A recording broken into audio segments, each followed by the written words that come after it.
Mind map series में आपका स्वागत है। आज करेंगे क्लास 10 का साइंस बुक से chapter number 10 human I and colourful world. Oswal books का ये क्लास 10 साइंस का सीबीएसई क्वेश्चन बैंक है। ओके, इसका देखते हैं चैप्टर नंबर 10। चैप्टर नंबर 10 है आपको human I and colourful world. ठीक है, इसका देखो आपको सबसे पहले मिल जाएगा आपको रिवीजन नोट्स। रिवीजन नोट्स अगर कर लोगे तो इससे क्या हो जाएगा, आपका क्विक रिवीजन होगा इन एग्ज़ाम के लिए। ठीक है, एग्ज़ाम के पर्पस के लिए इजी होता है रिवीजन नोट्स बनाना। आप नोट्स बनाओ चाहे एनसीईआरटी पढ़ के या कोई और भी बुक पढ़ के। ओके, वो आपको यहाँ पर इजीली बनाया मिल जाएगा ताकि आप इसको इजीली एसेस कर सको। नेक्स्ट है आपको माइंड मैप। माइंड मैप इस वीडियो में आपको एक्सप्लेन किया जाएगा।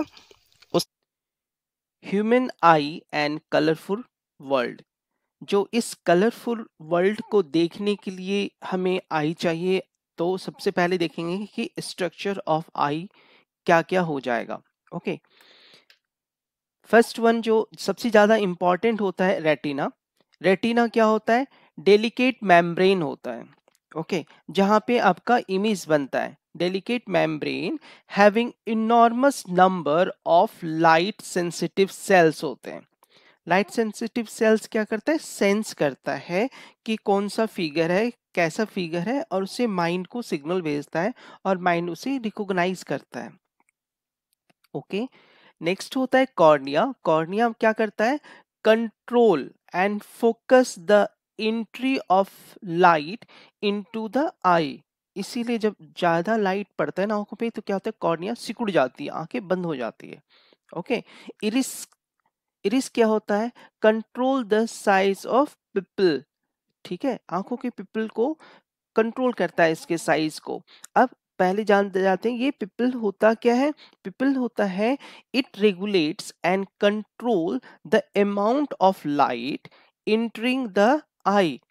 ठीक है, कितना लाइट उसके अंदर जाना चाहिए उसको वो कंट्रोल करता है, क्योंकि ज्यादा अगर लाइट गया तो क्या होगा, डैमेज कर सकता है लाइट उसको। ठीक है, नेक्स्ट देखो, लेंस यूज करते हैं आंखों को, तो आंखों के लिए लेंस इस्तेमाल क्यों करते हैं, देखो लेंस का है, प्रोवाइड द फोकस। ठीक है, focus at real and inverted image of the object on the retina. ठीक है, तो रियल इमेज रेटिना पे बनाने के लिए हम लोग लेंसेज का इस्तेमाल करते हैं। अब ये तो चलो आई हुआ, अब आई में क्या होता है, धीरे धीरे डिफेक्ट्स होना शुरू होता है। अब जानते हैं कि डिफेक्ट कौन कौन सा होता है। तो आई डिफेक्ट्स में होगा पहला, आप जैसे भी कर लो उसको, किसी को भी काउंटिंग फर्स्ट कर सकते हैं। तो जैसे इसमें देख लेते हैं, फर्स्ट आप मानो हाइपरमेट्रोपिया कर लेते हैं, फार साइटनेस। ठीक है, तो इसके लिए क्या होता है कि आपको करेक्शंस करना होगा। उसमें क्या होगा, इसका देखो आपको है, करेक्शंस करोगे तो यूज ऑफ कॉनकेव लेंस इस्तेमाल करते हैं, ऑफ एप्रोप्रिएट पावर। ठीक है, और ये किस वजह से होता है हाइपरमेट्रोपिया, वो होता है कि focal length of the eye lens becomes too long. जो उसका फोकल लेंथ होता है वो काफी लंबा हो जाता है। इसका करेक्शन कैसे कर सकते हैं, यूज ऑफ कॉन्वेक्स लेंस। उसके लिए हम convex lens with appropriate power, जितना पावर है उसका पावर के जितना है उसके हिसाब से लेंस बनाते हैं, कॉन्वेक्स लेंस। उसका इस्तेमाल से आप हाइपरमेट्रोपिया करेक्शन हो सकता है। ठीक है, नेक्स्ट देखो है मायोपिया। मायोपिया होता है नियर साइटनेस। ठीक है, तो इसमें क्या होता है आपको कि करेक्शंस देखो, इसका है आपको यूज बाइफोकल लेंस। ओके, इसका तो यहाँ पे आपको हो जाएगा करेक्शन काउजेस, देखो इसका क्या हो जाएगा आपको कि excessive curvature of eye lens. ठीक है, excessive curvature of eye lens की वजह से होता है। और सेकंड क्या है, elongation of eye ball. Eye ball देखना किसी का बाहर आ जाता है, थोड़ा सा बड़ा हो जाता है। ठीक है, उसे कहते हैं। नाउ प्रेसबायोपिया, प्रेसबायोपिया किस वजह से होता है, काउज जानना है। प्रेसबायोपिया में क्या हो जाएगा, causes gradual wakening of ciliary muscles, ठीक है, और diminishing flexibility of eye lens. ये क्यों होता है प्रेस बायोपिया, ये होता है एज रिलेटेड प्रॉब्लम है। क्या कर रहा है, causes gradual weakening of ciliary muscle, क्या होता है धीरे धीरे सिलियरी मसल वीक होने लगता है ओके उस वजह से। और प्रेस बायोपिया को करेक्ट करने के लिए हम यूज करते हैं use bifocal lens. Bifocal lens का मतलब होता है कॉन्वेक्स प्लस कॉनकेव, ठीक है। और मायोपिया के लिए क्या यूज करते हैं हम लोग, कॉनकेव लेंस, ठीक है, मायोपिया के लिए कॉनकेव लेंस। और हाइपरमेट्रोपिया के लिए क्या यूज करेंगे, कॉन्वेक्स लेंस, ठीक है। तो इस तरह से आप इसे लर्न करो ओके। अब देखो इसके बाद आता है एटमॉस्फेरिक रिफ्रैक्शन। हम लोग लास्ट चैप्टर में पढ़ चुके हैं कि रिफ्रैक्शन होता क्या है।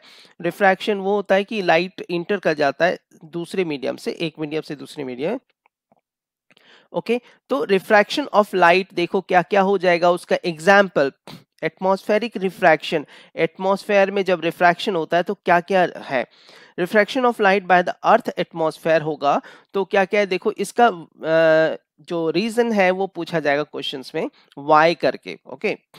ट्विंकलिंग ऑफ स्टार्स, ठीक है, ट्विंकलिंग ऑफ स्टार्स में क्या हो जाता है कि आपको क्या होता है, देखो एटमॉस्फेयर में लेयर्स होते हैं ओके। लेयर्स क्या होता है, क्योंकि एयर कभी भी स्टेशनरी नहीं रहा, वो मूव करता है, लेयर बाय लेयर मूव करता है। तो सपोज करो ये लेयर अगर इस साइड मूव कर गया और दूसरा लेयर इस साइड मूव कर गया, ठीक है, तो लेयर मूव होने से क्या होता है कि हम जिसे देख रहे हैं स्टार्स को, स्टार्स देखो काफी दूर है ओके।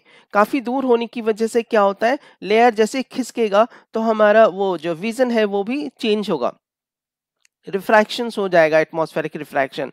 उसकी वजह से क्या होता है, जो स्टार जो एक्चुअल पोजीशन में है वहां ना दिखकर वो कहां पे दिखेगा, आपको थोड़ा सा ऊपर दिखेगा ओके।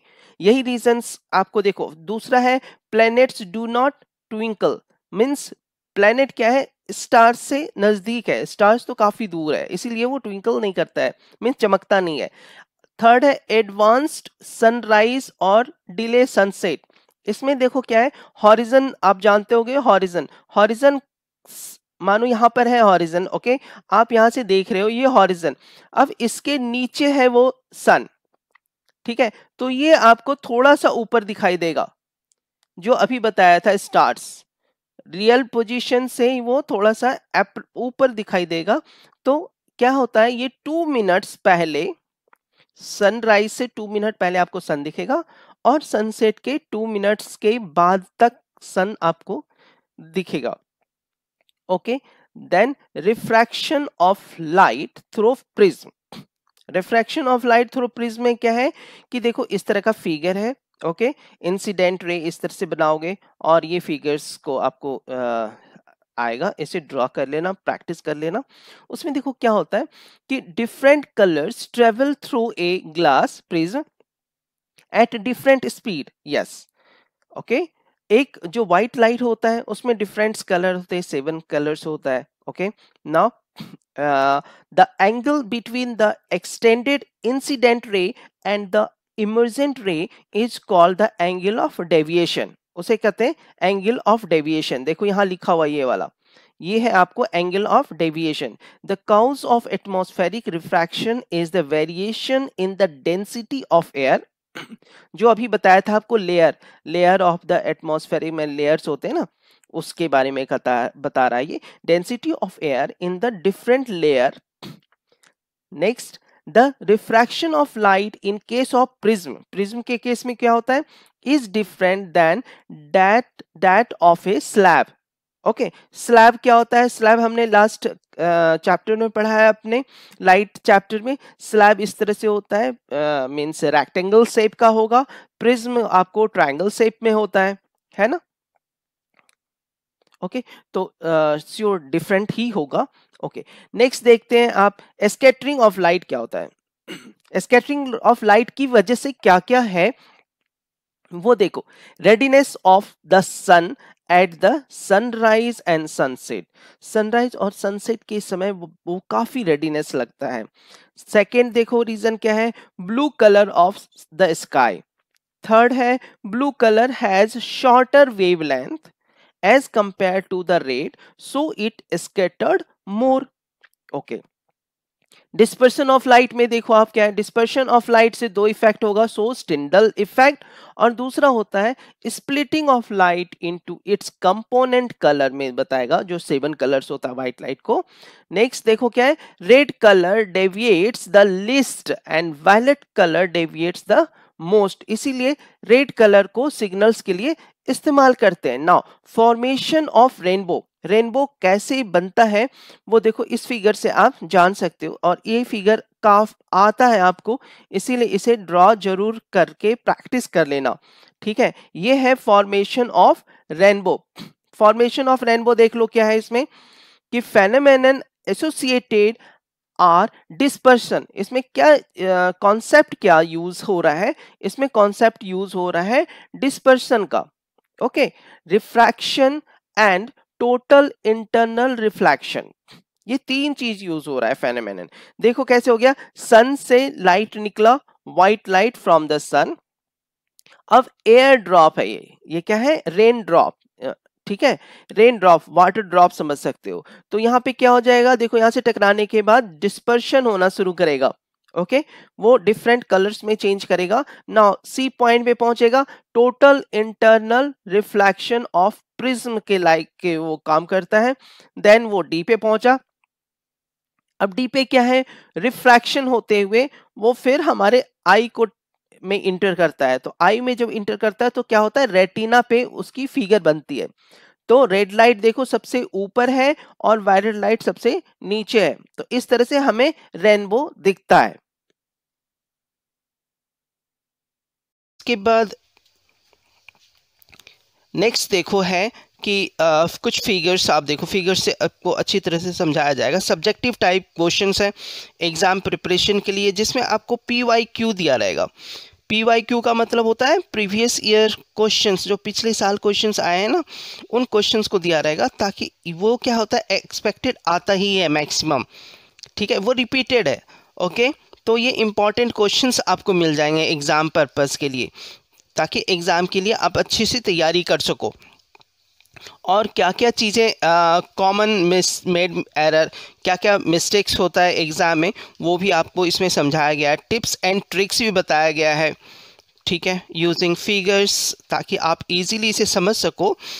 और जो यहाँ पे है competency based question, okay, competency based question इस बार 50% से ऊपर आने वाला है, तो आप इसकी तैयारी करके वो जो कॉम्पिटेंसी बेस्ड क्वेश्चंस है उसे इजीली सॉल्व कर सकते हो, ठीक है। फिर देखो एक और सेक्शन होता है assertion and reason type questions होते हैं, जो काफ़ी कंफ्यूज करता है, लॉजिकल क्वेश्चंस होते हैं ये, ओके, इसे भी आप समझ सकते हो, ठीक है। कलरफुल फिगर दिया हुआ है ताकि आप इजीली इसे समझ सको, और कुछ के सॉल्यूशंस भी दिए हुए हैं, ओके, ताकि आपको प्रॉब्लम ना हो और इस एग्ज़ाम की अच्छे से आप तैयारी कर सको।